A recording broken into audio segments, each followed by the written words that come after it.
अध्याय 106 डिंग हाओ का निर्णायक निर्णय। अरे तुम बहुत चालाक हो, डिंग हाओ ने मुस्कुराते हुए कहा। चिंता मत करो, हम अपने भाइयों को अकेला नहीं छोड़ेंगे। वह देख सकता था कि ली येरुओ सच बोल रही थी और वह उसे शब्दों से मजबूर नहीं कर रही थी। अब इस अनियंत्रित लड़की के बारे में उसकी धारणा बेहतर हो गई थी। मेरा यह मतलब नहीं था।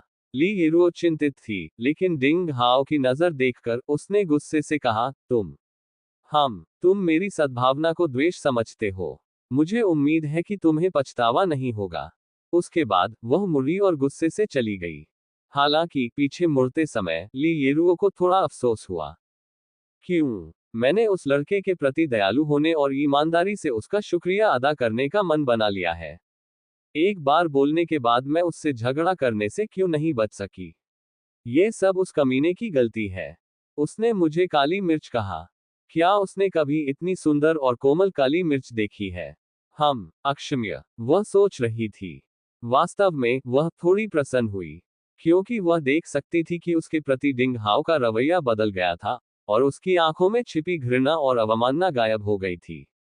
ली येरुओ का मजाक उड़ाने के बाद डिंग हाओ गरिमा में हो गया, क्योंकि उसके मन में खतरे की गहरी अंतर्ज्ञान उसे बताता है कि एक और भयानक खतरा तेजी से आ रहा है और उसे कोई रास्ता ढूंढना होगा। ठीक उसी समय अचानक कुछ घटित हुआ। हमारे ट्रैंक्विलिटी अकादमी के शिष्य को किसने मारा? बेहतर होगा कि तुम बाहर आ जाओ, वरना हम तुम्हें पकड़ते ही मौत की भीख मांगने पर मजबूर कर देंगे। पीछे से गड़गड़ाहट जैसी एक भयानक आवाज आई, जिसमें अद्वितीय क्रोध और हत्या की मंशा थी। एक पल में सबके चेहरे बदल गए।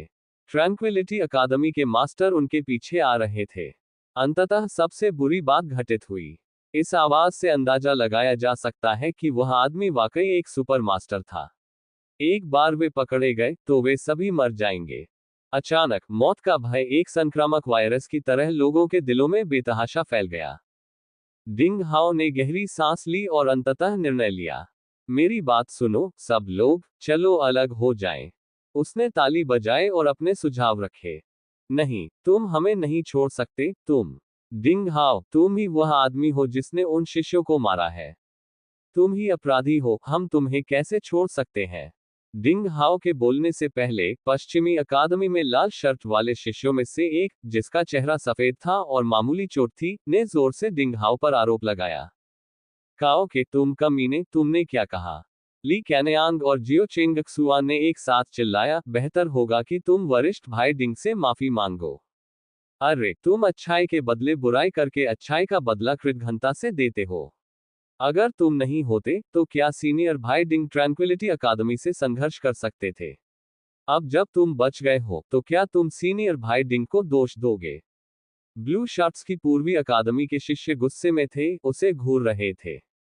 उन्हें ऐसे कृतघ्न और दुष्ट व्यक्ति को बचाने की उम्मीद नहीं थी। क्या मैं गलत हूं? वह वही आदमी है जिसने मारा? के काओ नामक शिष्य ने लाल चेहरे और चमकती आंखों से उत्तर दिया।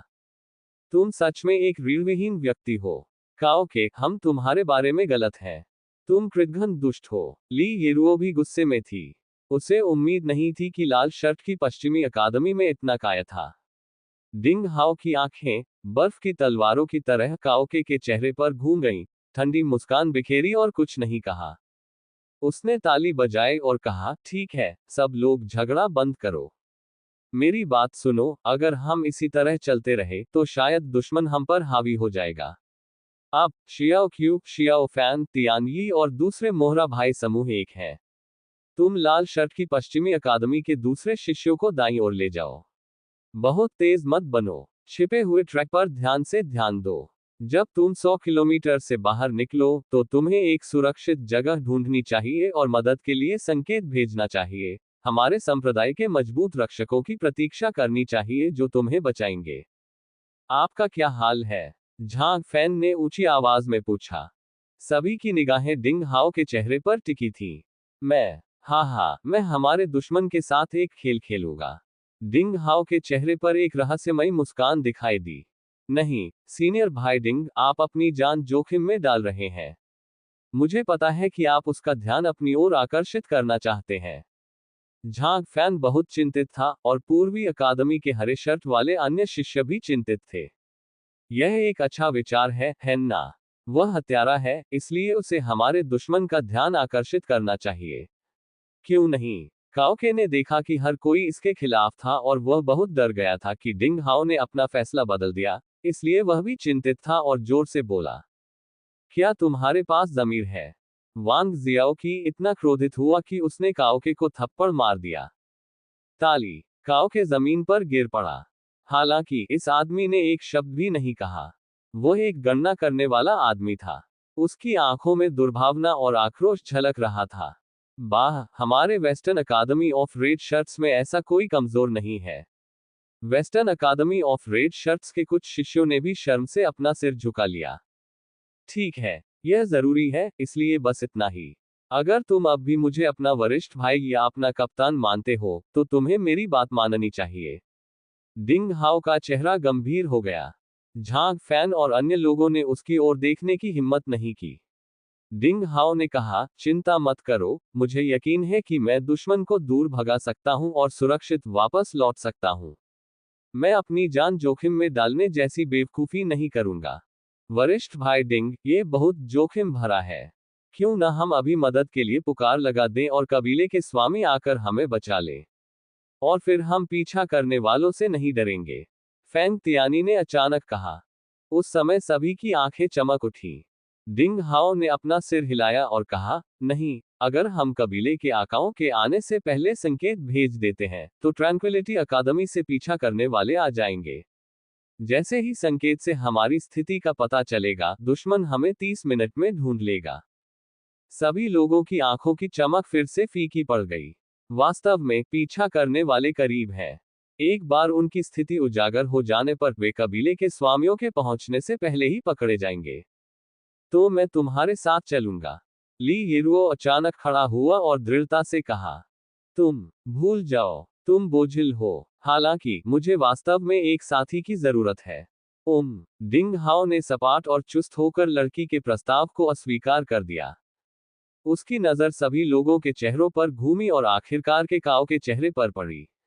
चाहे वह कितना भी डरा हुआ क्यों न दिख रहा हो, डिंग हाओ मुस्कुराया और बोला, जूनियर भाई काओ को लगभग कोई चोट नहीं आई है। इसके अलावा हमने तुम्हें पूरी तरह से उठाकर लाया है। अब तुम अच्छी शारीरिक शक्ति में होगे। तुम मेरे साथ क्यों नहीं आते? नहीं, ये बदला है। काओके ने डिंग हाओ की आंखों में तेज रोशनी देखी। वह उछल पड़ा और पागलों की तरह जवाब दिया। अध्याय 107 प्रलोभन, जीवन का एक मौका। अन्य लोगों को केवल अस्पष्ट रूप से पता था कि डिंग हाओ काओके को क्यों लेना चाहता था, लेकिन किसी ने भी उसकी ओर से दलील नहीं दी। डिंग हाओ ने व्यंग्यात्मक हंसी दी और एक मोटे पेड़ पर पीछे से दबाव डाला। पेड़ पर बर्फ जम गई, क्योंकि सभी पत्ते नीचे गिर गए। वह क्रूरता से मुस्कुराया, तुम्हें मेरे पीछे आना चाहिए या मैं तुम्हें सीधा कर दूंगा। काओ के भयभीत हो गया। लगभग जमे हुए विशाल पेड़ को देखते हुए उसे अपनी पूंछ की हड्डी से लेकर खोपड़ी तक बर्फीली हवा का एहसास हुआ। वह मुश्किल से एक शब्द बोल पाया क्योंकि उसे वह डरावना पल याद आ गया जब डिंग हाओ ने ट्रैंक्विलिटी अकादमी के शिष्यों को मार डाला था। मैं तुम्हारे साथ चलूंगा। ली येरुओ ने डिंग हाओ के सामने आकर दृढ़ता से कहा। चले जाओ, मैंने कहा है कि तुम हमारे लिए बोझ हो। मुझे परेशान मत करो, डिंग हाओ ने उग्रता से कहा क्योंकि वह थोड़ा अधीर महसूस कर रहा था। नहीं, मुझे जाना होगा, ली येरुओ ने जोर देकर कहा। उसकी लड़कियों जैसी आंखों में कुछ हृदय विदारक रंग चमक रहा था। डिंग हाओ ने गहरी सांस ली और आगे कहा, अगर तुम सच में चाहते हो कि मैं तलवारबाजी की तलाश करने वाले संप्रदाय में वापस जिंदा रहूं, तो बेहतर होगा कि तुम मेरी बात सुनो और परेशानी मत खड़ी करो। अगर तुम आओगे तो तुम मेरे लिए बोझ बन जाओगे। अगर तुम मर गए तो मैं जिंदा नहीं रह पाऊंगा। ली येरुओ ने अपना मुंह काटा और डिंग हाओ की तरफ देखा। उसने आखिरकार उसकी बात मान ली और धीरे से कहा, डिंग हाओ, तुम कमीने। अपना ख्याल रखना। चर्चा के बाद झांग फैन, वांग शियाओ की और अन्य लोग घायलों को लेकर दक्षिण की ओर भागे। झांग फैन के नेतृत्व में उन्होंने अपने पीछे से गुजरे हुए निशान मिटा दिए और पलक झपकते ही जंगल में गायब हो गए। केवल डिंग हाओ और काओ यू बचे थे। डिंग हाओ ने काओके को मुस्कुराकर देखा। क्या हुआ तुम्हें? काओके को डर लगा और वह पीछे हटने और भागने के लिए चिल्लाने से खुद को नहीं रोक सका। काय डिंग हाओ ने व्यंग्य किया। उसका शरीर चमक उठा और उसने तुरंत काओके को पकड़ लिया। जब उसकी हथेली काओके की पीठ में लगी तो ये काया बिना कुछ कहे बेहोश हो गया। डिंग हाओ ने उसे उठा लिया और तेजी से पूर्व की ओर उड़ गया। करीब 3-4 किलोमीटर भागने के बाद डिंग हाओ को एक छुपी हुई जगह मिल गई। उसने अपने पीछे पड़े बैग से ट्रैंक्विलिटी अकादमी के नामात्र के शिष्यों का एक मानक लबादा निकाला, जो ट्रैंक्विलिटी अकादमी के उस मृत शिष्य से छीला हुआ लबादा था। डिंग हाओ ने जल्दी से अपने कपड़े और कवच उतार दिए और अपनी तलवार से अपने शरीर पर कई वार कर लिए। फिर उसने अपने कपड़े, अपना संप्रदाय पास और जंग लगी तलवार एक छिपे हुए पेड़ के छेद में रख दी और ट्रैंक्विलिटी अकादमी का लबादा पहन लिया। खूनी लंबी तलवार लेकर उसने सावधानी से कपड़े पहने और बेहोश काओके को उठाकर पूर्व की ओर भाग गया। 15 मिनट के बाद डिंग हाओ को अचानक एक रहस्यमय क्यूई महसूस हुई। उसने कुछ बार चीखी और आवाज दूर तक फैल गई। फिर उसने बर्फ और बर्फ क्यूई के साथ एक निरंतर चाल चली, कई बड़े पेड़ों को काट दिया और मध्य डेंटियन की जलती हुई लौ क्यूई के साथ निशान छोड़ दिए। खैर, इस तरह से तो जो लोग पीछा कर रहे हैं उन्हें पहले ही कुछ पता चल जाना चाहिए था। डिंग हाओ मुस्कुराया और पूर्व की ओर दौड़ना जारी रखा। डिंग हाओ खड़ा हुआ, इसलिए नहीं कि वह हीरो की तरह काम करना चाहता था। अगर वह कार्रवाई नहीं करता तो दुश्मन के आने पर वे सब एक साथ मर जाते। इसलिए उसके लिए एकमात्र विकल्प ये था कि वह बिना किसी अतिरिक्त व्यक्ति के दुश्मन से छुटकारा पाने की पूरी कोशिश करे। केवल इस तरह से ही डिंग हाओ या अन्य लोग बच सकते थे। उसने एक विशालकाय वानर की तरह अपनी पूरी शक्ति छोड़ दी और तेजी से शाखाओं के बीच से भाग गया। हर 15 मिनट में दौड़ते हुए डिंग हाओ बर्फ और बर्फ क्यूई के साथ अपने कौशल को दोहराता था, जिससे जंगल में भयंकर लड़ाई का भ्रम पैदा होता था। और फिर वह आगे बढ़ता रहा। डिंग हाओ का स्थान चयन भी अक्सर अनिश्चित होता था, जिससे पीछा करने वालों को काफी कठिनाई होती थी। करीब 2 घंटे बाद आसमान से किसी शक्तिशाली ग्रह के तेज गति से अंतरिक्ष में घुसने की आवाज आई। 2 अलग अलग शक्तियों की शक्ति पहाड़ों के ढहने की तरह उसकी ओर लुढ़क गई। यह समय था। डिंग हाओ रुक गया और गहरी सांस ली। उसका दिमाग पहले जैसा स्पष्ट था। उन्होंने अचेत काओके को एक तरफ रख दिया और फिर 2 प्रकार की क्यूई, आग और बर्फ के बीच स्विच किया, जिससे भयंकर लड़ाई के कुछ निशान पैदा हो गए। फिर उसने काओके की लंबी तलवार ली और उसके शरीर पर कई खूनी घाव बनाने शुरू कर दिए। ठीक है, पहले टर्न्सकिन golden body of ice and fire 9 turns golden body की शक्ति वास्तव में बहुत ज्यादा है। इतनी तेज तलवार से शरीर पर लगे घावों को काटने में काफी मेहनत लगती होगी। डिंग हाओ ने अपनी तलवार का इस्तेमाल आत्मा विनाश करने के लिए किया और मुस्कुराते हुए खुद से बात की।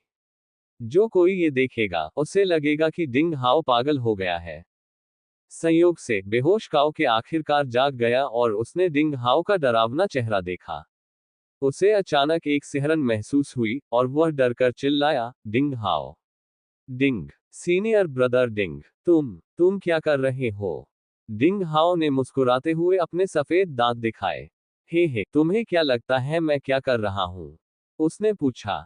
डिंग हाओ की मुस्कान देखकर काओके को बिल्कुल भी राहत नहीं मिली।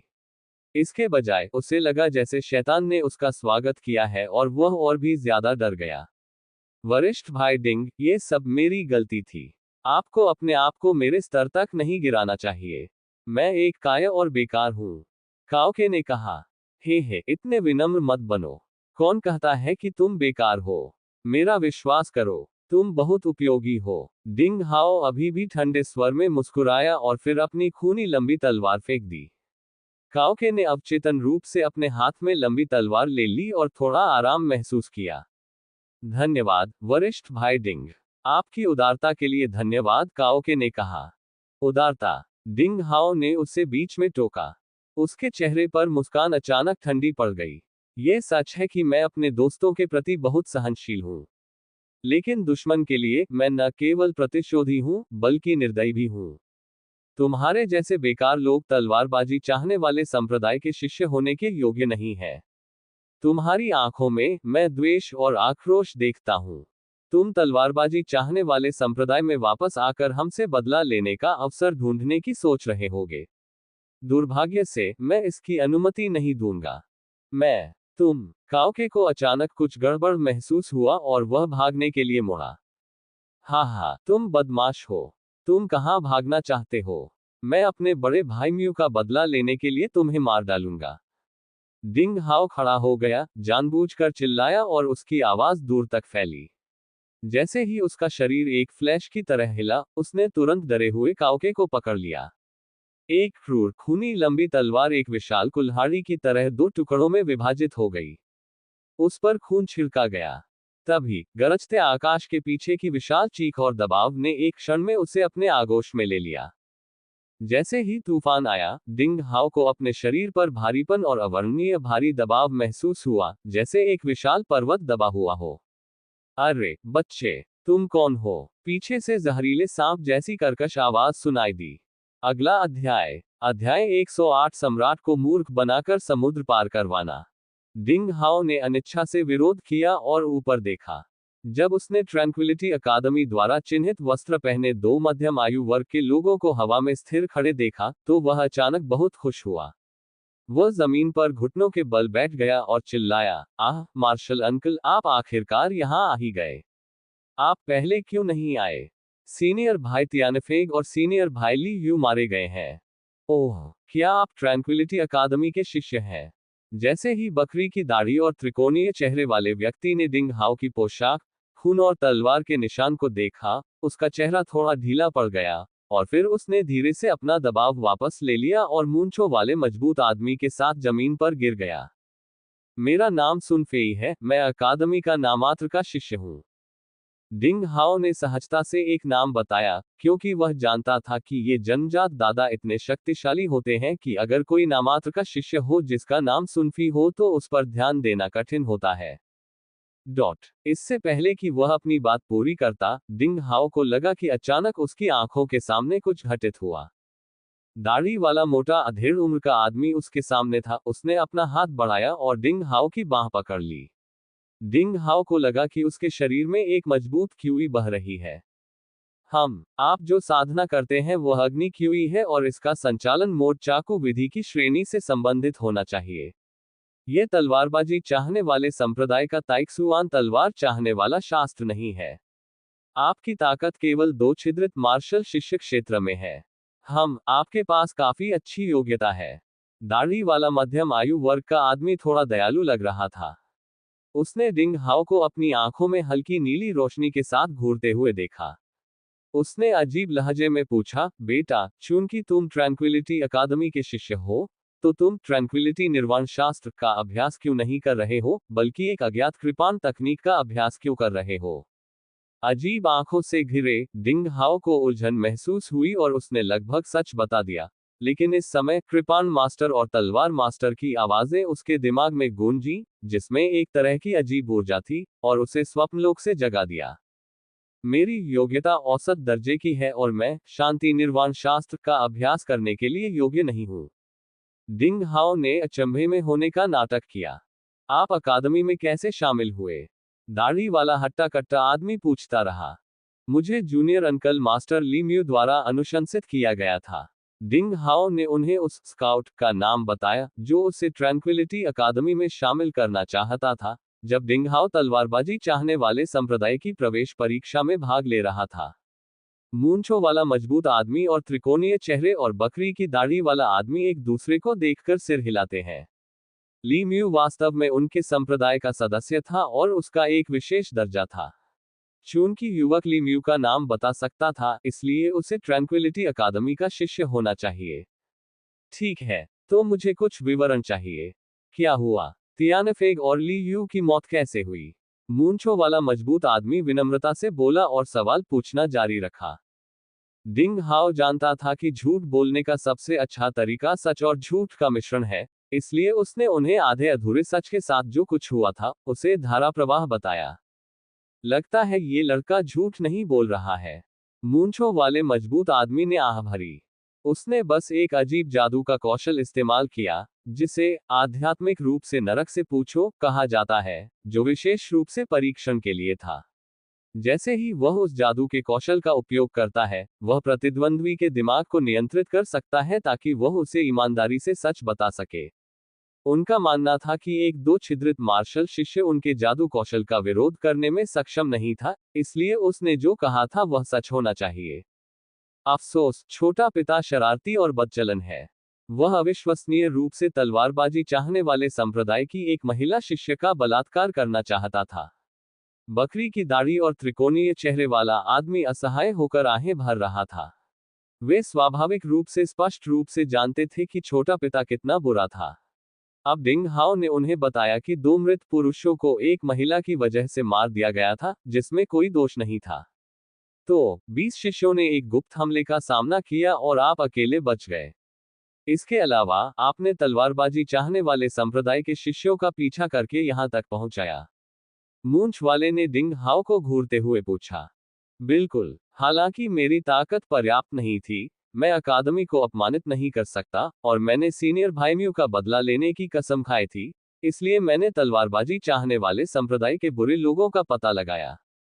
अभी अभी मैंने आखिरकार एक शिष्य को मार डाला जो अकेला था। दुर्भाग्य से असली हत्यारा बच निकला।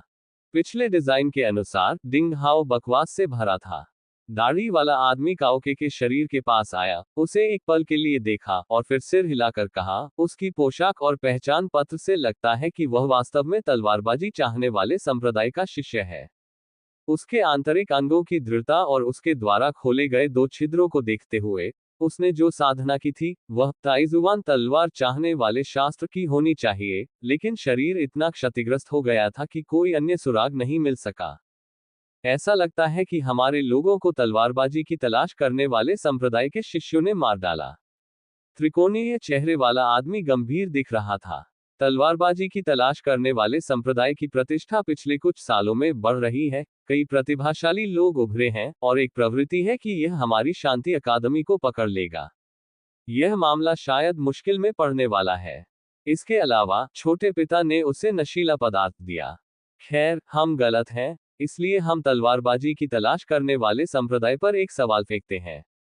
इससे कोई फर्क नहीं पड़ता। अगर गुरु को पता चल गया तो हम दोनों उसे समझा नहीं सकते, मोटे दाढ़ी वाले आदमी ने अपने दांत पीसते हुए कहा। वे हत्यारे अभी बहुत दूर नहीं गए हैं। हमें उन्हें पकड़कर गुरु के पास ले जाना चाहिए, इससे पहले कि वे अपने संप्रदाय में वापस लौट जाएं। इससे हमारे गुरु को स्पष्टीकरण मिल जाएगा। यही एकमात्र रास्ता है। बकरी दाढ़ी ने सिर हिलाया। फिर उसने डिंग हाओ से पूछा, बेटा, वे किस दिशा में भाग गए? डिंग हाओ ने पूर्व दिशा की ओर इशारा करते हुए दृढ़ता से उत्तर दिया, यही दिशा है। वे 1 घंटे से भाग रहे हैं। जाना। दोनों जन्मजात ग्रैंडमास्टर्स उड़ गए, तुरंत डिंग हाओ के सामने गायब हो गए।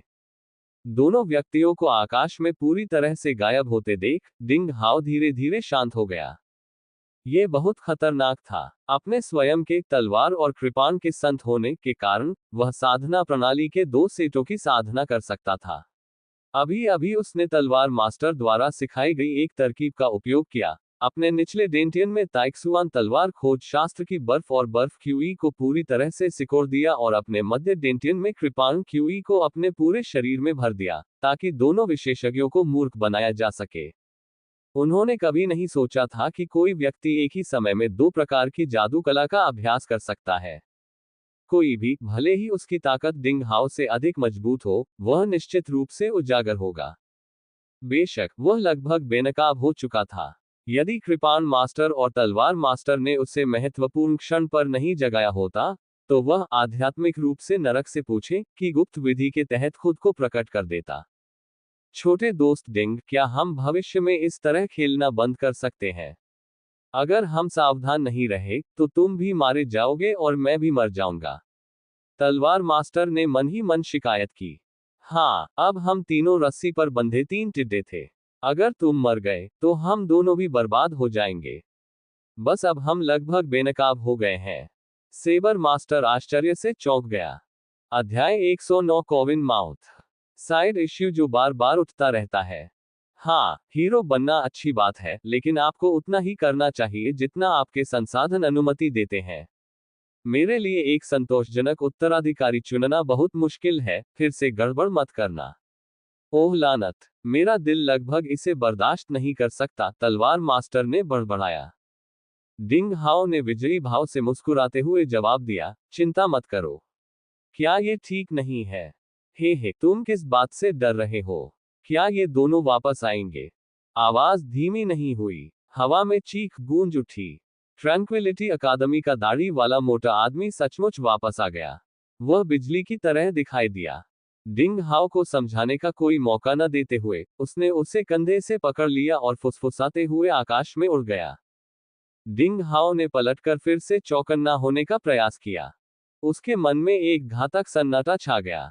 थोड़ी देर बाद दोनों पूर्वज कृपाण मास्टर और तलवार मास्टर हकलाने लगे और गाली देते हुए चिल्लाने लगे, भाड़ में जाओ छोटे डिंग, तुम्हारा मुंह बहुत गंदा है। डिंग हाओ अवाक रह गया।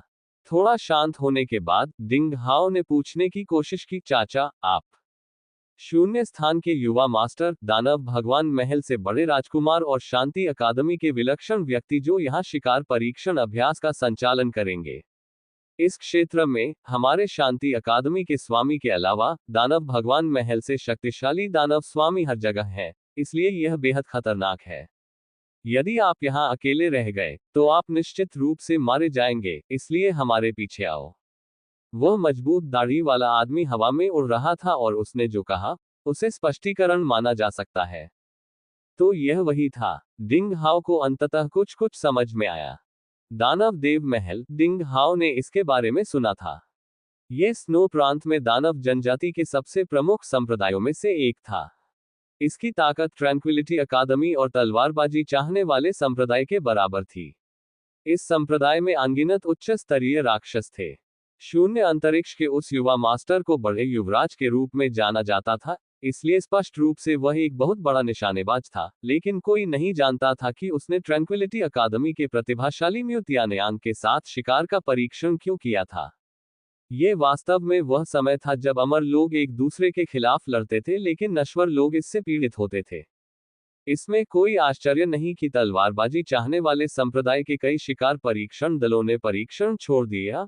शायद उन्हें दानव देव महल के राक्षसों का सामना करना पड़ा, या उन्हें ट्रैंक्विलिटी अकादमी के गुरुओं ने चेतावनी दी थी, इसलिए उन्हें तलवारबाजी चाहने वाले संप्रदाय से मदद मांगनी पड़ी। डिंग हाओ इस समय हवा में उड़ रहा था।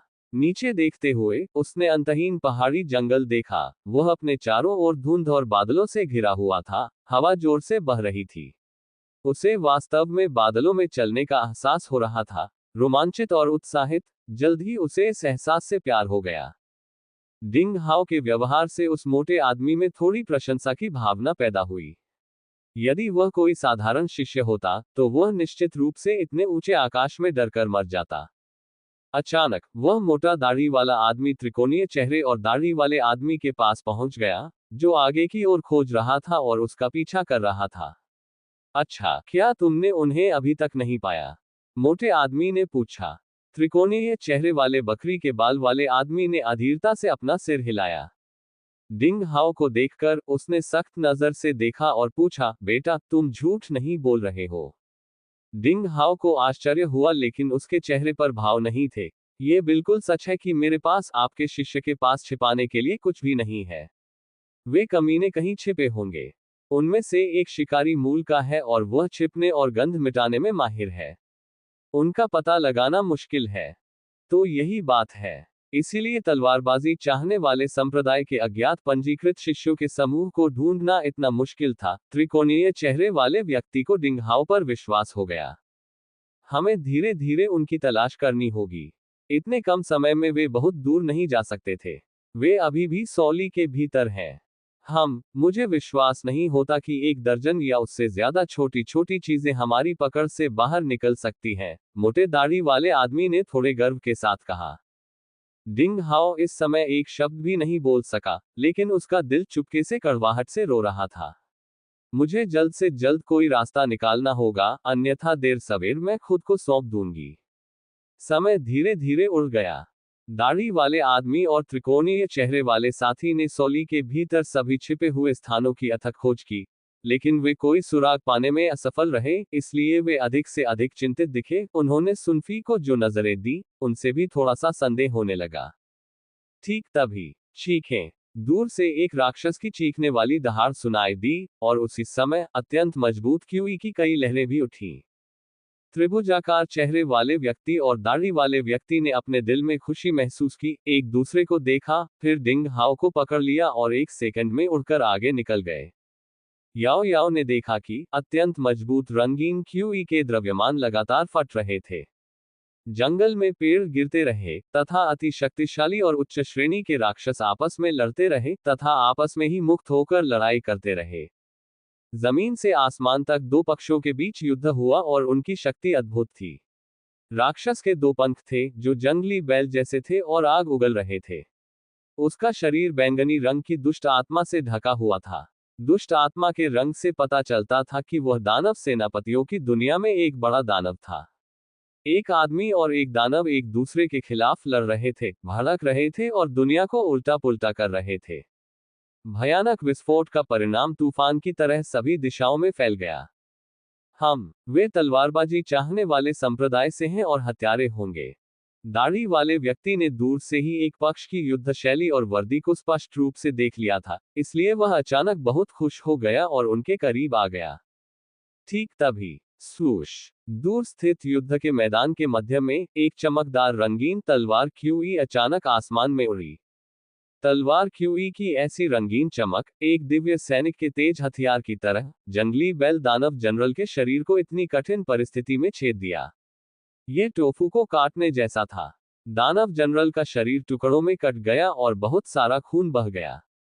जंगली बैल दानव सेनापति ने एक दुखद चीख मारी, बैंगनी राक्षसी क्यूई नष्ट हो गई और उसका विशाल शरीर आकाश से नीचे गिर गया। क्या भयानक रंगीन तलवार क्यूई! इसने एक ही तलवार से कुछ सेकंड में एक राक्षस मास्टर को मार डाला। आखिर यह कौन है? डिंग हाओ को आश्चर्य हुआ।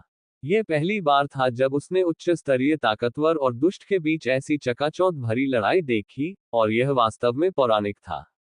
डिंग हाओ, एक पंजीकृत शिष्य और 5 अकादमियों के बीच प्रतियोगिता में चैंपियन के रूप में, संप्रदाय में निम्न स्तर के शिष्यों को 1 सेकंड में खरबूजे और सब्जियां काटने की तरह आसानी से हरा सकता था, लेकिन ऐसी लड़ाई का सामना करते हुए वह कुछ भी नहीं था।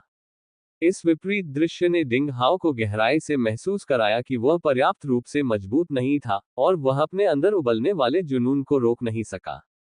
दिल में मार्शल आर्ट के लिए उसकी पूजा दृढ़ हो गई। दाढ़ी वाले आदमी और ट्रैंक्विलिटी अकादमी के गोटी वाले साथी के 2 मजबूत गुर्गे स्पष्ट रूप से दूरी पर स्थित अद्भुत तलवार को देखकर चौंक गए थे। दोनों व्यक्तियों ने एक दूसरे को देखा, अपनी गति धीमी की और धीरे धीरे उनके करीब पहुंचे, लेकिन वे पहले की तरह खूंखार नहीं लग रहे थे। जब वह पास आया तो दूसरी तरफ की स्थिति भी डिंग हाओ की आंखों में आ गई। जमीन पर 6 लोग थे, जिनमें 2 महिलाएं और 4 पुरुष थे। 4 पुरुषों में से 3 लोग लगभग 14 या 15 साल के थे, जो लगभग डिंग हाओ की उम्र के थे, और एक बुजुर्ग लगभग 40 साल का था।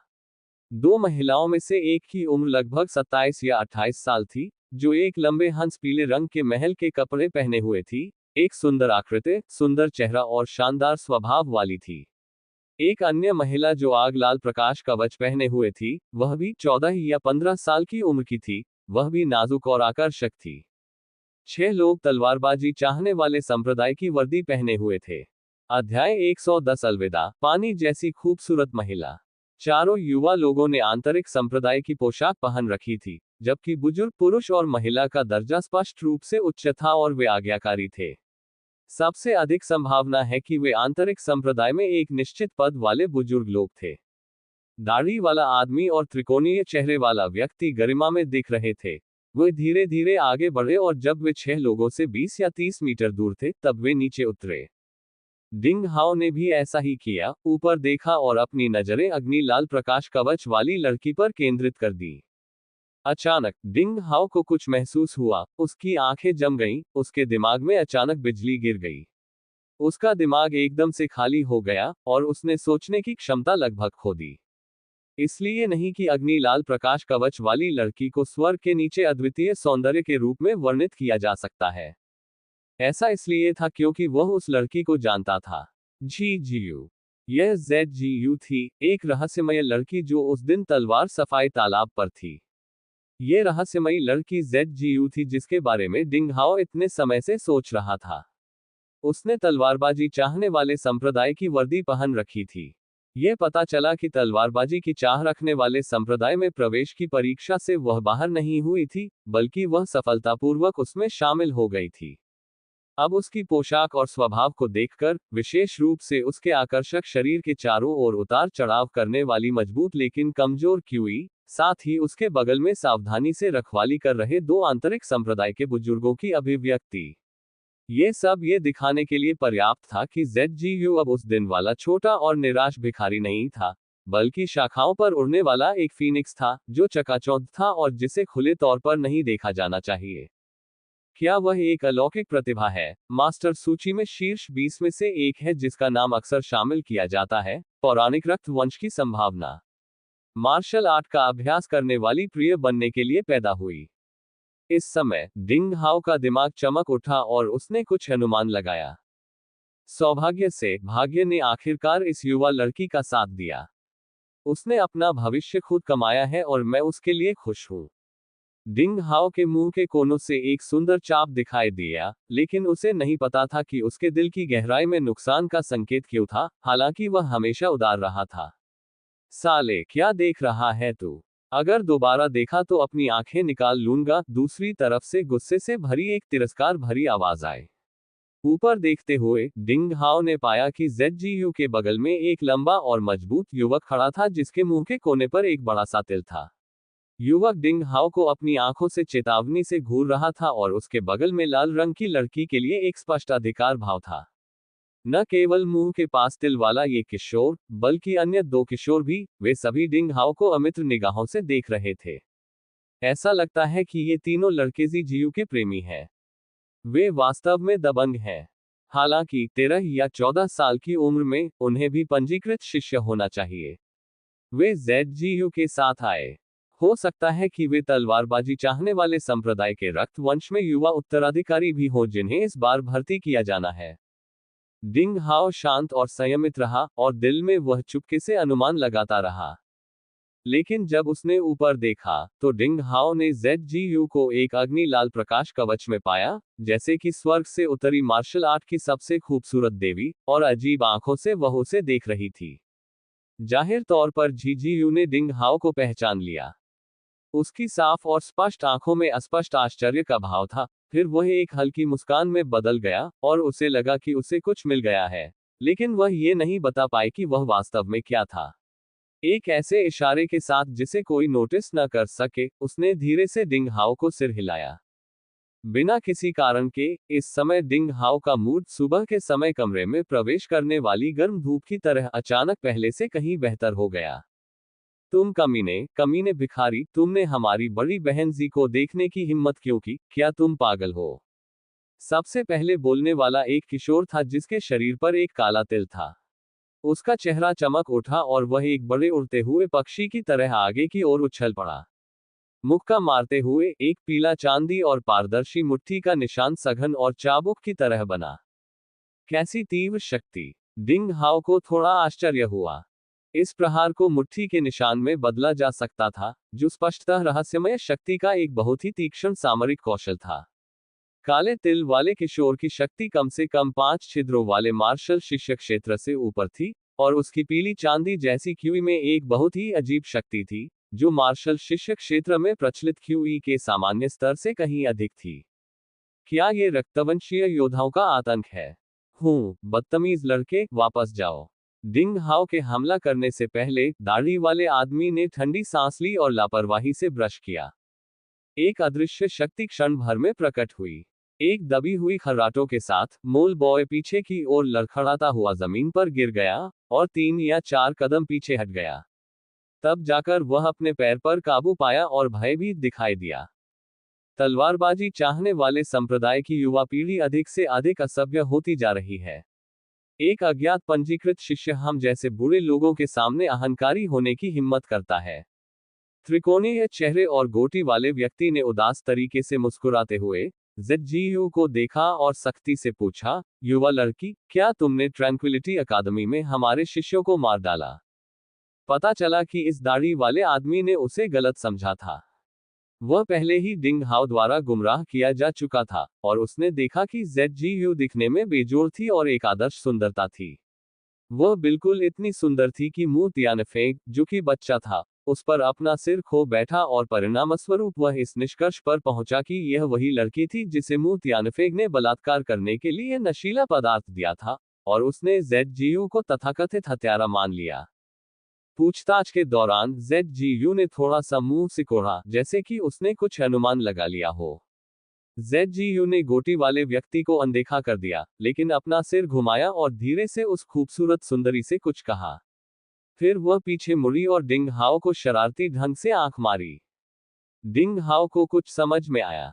अगले ही क्षण धमाका, अचानक युद्ध छिड़ गया। तलवारबाजी चाहने वाले संप्रदाय के आंतरिक संप्रदाय के एक वरिष्ठ और सुंदरी ने एक शब्द भी नहीं कहा, अचानक त्रिकोणीय आंखों वाले व्यक्ति और दाढ़ी वाले व्यक्ति पर पूरी ताकत से हमला बोल दिया। भयानक क्यूई अचानक बाहर फट गया।